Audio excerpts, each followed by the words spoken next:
Hi Farmstead family, hope y'all are doing well. Today we're going to read The Tiny Seed by Eric Carle. It is autumn. A strong wind is blowing. It blows flower seeds high in the air and carries them far across the land. One of the seeds is tiny, smaller than any of the others. Will it be able to keep up with the others? And where are they all going?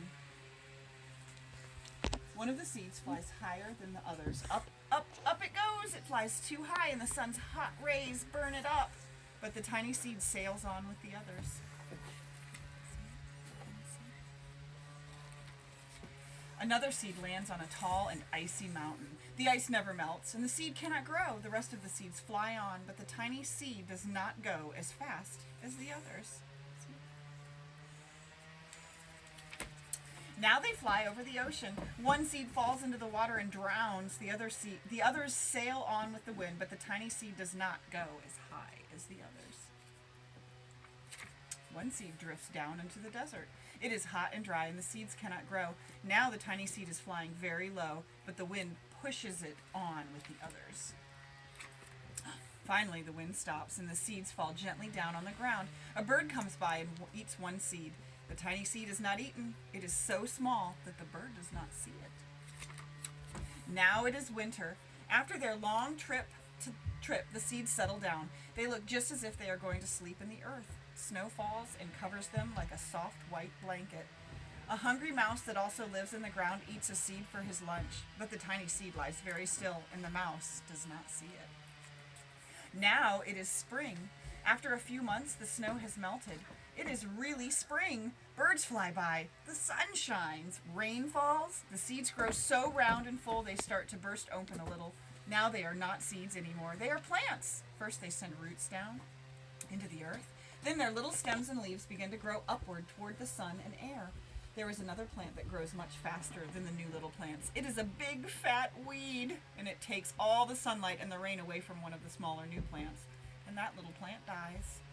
The tiny seed hasn't begun to grow yet. It will be too late. Hurry! But finally, it too grows into a plant. See it there? Yay! The warm weather also brings the children out to play. They too have been waiting for the sun in springtime. One child doesn't see the plants as he runs along. Oh, he breaks one. Now it cannot grow anymore. The tiny plant that grew from the tiny seed is growing fast, but its neighbor grows even faster. Before the tiny plant has 3 leaves, the other plant has 7. And look, a bud, and now even a flower. But what is happening? First there are footsteps, then a shadow looms over them, then a hand reaches down and breaks off the flower. Oh, a boy has picked the flower to give it to a friend. It is summer. Now the tiny plant from the tiny seed is all alone. It grows on and on. It doesn't stop. The sun shines on it and the rain waters it. It has many leaves. It grows taller and taller. It is taller than the people. It is taller than the trees. It is taller than the houses. And now a flower grows on it. People come from far and near to look at its flower. It is the tallest flower they have ever seen. It is a giant flower. Look at the little people. Look how big the flower is.